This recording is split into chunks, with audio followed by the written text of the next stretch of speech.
அன்பர்களே வணக்கம். கள்ளக்குறிச்சியிலேருந்து ஜாலக்கா பேசுகிறேன். இன்றைக்கி நம்ம பார்க்கக்கூடிய பதிவு பார்த்திங்கன்னா, அஞ்சனா மை, அஞ்சனா தேவி மை, பூதவசிய மை, புதையில் எடுக்கிற மை, இப்படி நிறைய பேர் இருக்குது. இந்த மையை பற்றி ஒரு சில விஷயங்கள்லாம் பார்ப்போம். அதாவது நிறைய பேருக்கு மாந்திரிகம் படிக்கிறாங்க, மாந்திரிக தொழிலாக பண்ணிகிட்டு இருக்காங்க. எல்லாத்துக்கும் மாந்திரிகம் பலிதம் ஆகுமா அப்படின்னு கேட்டால் கேள்விக்குரியதான் இருக்குது.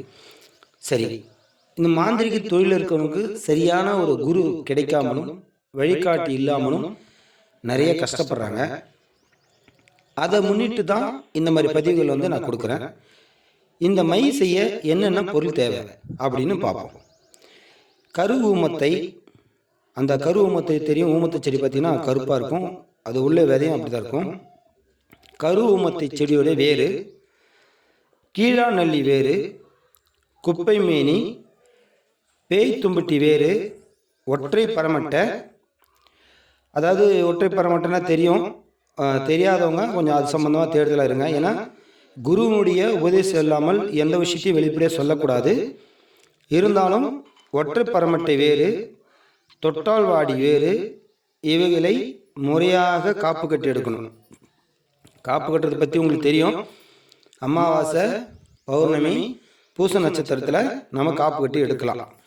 காப்பு கட்டி சாப நிவர்த்தி செய்து ஆணி வேர் அறாமல் எடுத்து, புரியுங்களா, புற்று தேன், தேனில் பார்த்தீங்கன்னா புற்று தேனில் தேன் இருக்குது, தேன் விட்டு அரைக்கணும். அரைக்கும்போது அதாவது வசிய பொருள் இருக்கு இல்லையா, புனுகு, கோராசனை, குங்குமப்பூ, பச்சை கற்பூரம், கஸ்தூரி, இதையெல்லாம் போட்டு நல்லா அரைக்கணும். அதாவது ஒரு குன்று மை அளவுக்கு நம்ம தொட்டால் அது ஒரு பசத்தன்மை தெரியும், அந்த அளவுக்கு ஃபுல்லாக அரைக்கணும். அதை அரைச்சி அதான் கொம்பு சிமிழ், அதாவது கொம்பு சிமிழ்லாம் நிறைய பேர் தெரியுமான்னு தெரியல. கொம்பு அப்படின்னா மாட்டுக்கு இருக்குல்ல கொம்பு, அந்த கொம்புல இருந்து சிமிழ் செஞ்சு வச்சிருப்பாங்க, அதுதான் கொம்பு சிமிழ். நிறைய பேர் பார்த்தீங்கன்னா கடையில் வாங்குற குங்கும சிமிழ்ங்கிறாங்க, அது கிடையாது. கொம்பு சிமிழ் பத்திரப்படுத்தி வைக்கணும், சரிங்களா. அப்போ இதை பத்திரப்படுத்தி வச்சிங்க அப்படின்னா அது மை என்ன செய்யும், ஒரு மாதிரி இறுகுன மாதிரி போயிடும். அந்த மைக்கு திரும்பவும் நம்ம என்ன பண்ணணும் அப்படின்னா, திரும்பவும் நம்மளுடைய வாசல் திரவியங்களை போட்டு திரும்பவும் மறுபடியும் என்ன செய்யணும், அதை அரைக்கணும். இப்படி அது 2 ஜாமம் 3 ஜாமம் கணக்கு இருக்குது. அது நீங்கள் அதன்படியே அரைச்சிக்கலாம். அதுக்கான மந்திரத்தை நான் சொல்கிறேன். அதாவது என்னை பொறுத்த வரைக்கும் என்னுடைய அனுபவமாக பார்த்தீங்க அப்படின்னா 1 ஜாமம் அரைச்சாலே போதும். ஏன்னா இந்த வேரெல்லாம் பார்த்தீங்கன்னா சீக்கிரமாக மயஞ்சிடும். அப்போ 1 ஜாமம் அரைச்சா போதும்.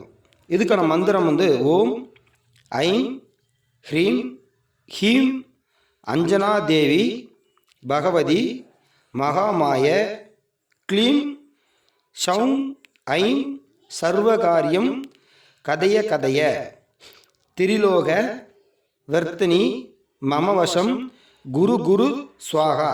இது 1008 உரு நம்ம ஜபம் பண்ணணும். இதை ஜபம் பண்ணுறதுக்கு பூஜை முறை அவசியம், அனுஷ்டானங்கள் சுத்திகள் அவசியம் தேவை. பால், பழம், கற்பூரம், ஊதுவத்தி, வெத்தலை பாக்கு, தேங்காய் இதெல்லாம் வச்சு முறையாக பூஜை பண்ணணும். இப்படி பூஜை பண்ணிங்க அப்படின்னா பொதுவாக 1008 அப்படிங்கிறது தான் அது முறை. ஆனால் கண்டிப்பாக 1008 அது வசியம் ஆகாது. நீங்கள் 11 நாள் தொடர்ந்து 1008 உரு போட்டு நீங்கள் பூஜை பண்ணீங்க அப்படின்னா கண்டிப்பாக இது சித்தியாகும். இது சித்தியானால் இதை வச்சு நம்ம என்ன பண்ணலாம் அப்படின்னா, இது அதாவது முறையாக குருகிட்டிருந்து பயிற்சி எடுத்து அதன் மூலியமாக இது அஞ்சனமை போட்டால் கண்டிப்பாக பெண் வெத்தலையெல்லாம் போடணும், சரிங்களா. இந்த பெண் வெத்தலையில் போட்டு இப்போ நிறைய இருக்கிறது எல்லாமே ஆண் வெத்தலை. பெண் வெத்தலையில் போட்டு அதில் பார்த்தீங்க அப்படின்னா அந்த விளக்கு தீப ஒளியில் கட்டாயம் தெரியும், சரிங்களா. அது தெரியும். அதன் பிறகு அதை அடிப்படையாக வச்சு நீங்கள் புதையல் எடுக்கிறது, இந்த பூதவசியம் பண்ணுறது, மற்றவங்களுக்கு குறி சொல்கிறது, இப்படி எல்லா சகல வேலையும் அதில் ஆளலாம். அது அவசியம். நீங்கள் விநாயகர் சித்து, முருகர் சித்தெல்லாம் முடிச்சிருக்கணும். முடிச்சிருந்தீங்கன்னா இந்த அஞ்சனா தேவியினுடைய மந்திரத்தை நீங்கள் பயன்படுத்திக்கலாம். அது இல்லாமல் அனுமானுடைய மந்திரமும் நீங்கள் பிரயோகம் பண்ணி இருந்தீங்கன்னா உங்களுக்கு இன்னும் சப்போர்ட்டாக இருக்கும் அப்படிங்கிறது என்னுடைய கருத்து.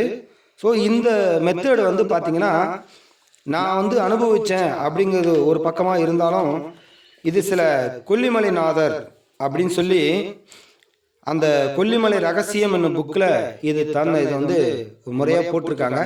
ஸோ அதை அடிப்படையாக வச்சும் அதில் இருக்கிறத வந்து உண்மை அப்படி என்ன வச்சு நான் போட்டிருக்கேன். இது வந்து அவசியம் நீங்கள் எல்லாமே ஒரிஜினல் பொருளாக சேர்க்கணும். கருவமத்தை வேரும் போட்டுக்கலாம், கீழநெல்லி, குப்பைமேனி வேறு, பேய் தும்பட்டி வேறு, அதான் அந்த பேய் தும்பட்டி வேறு ஒன்று, அது இல்லாமல் ஒற்றை பரமட்டைன்னு சொல்லக்கூடியது வந்து பார்த்தீங்கன்னா பேய் மிரட்டி. சரிங்களா, இதான் ஒற்றை பரமட்டைன்னு சொல்லுவாங்க. பேய் மிரட்டியில் 2 ரகம் இருக்குது. ஒன்று பெருந்துன்ப, ஒன்று ஒத்த பரமட்டை, இன்னொன்று இரட்டை பரமட்டைன்னு சொல்லுவாங்க. ஒத்த பரமட்டை வேறு உங்களுக்கு தெரியலன்னா நான் அடுத்த வீடியோவில் நான் போடுறேன். அது தொட்டால்வாடி, தொட்டாஞ்சி நீங்கள் உங்களுக்கு தெரியும், அதுதான் தொட்டால்வாடிங்கிறது.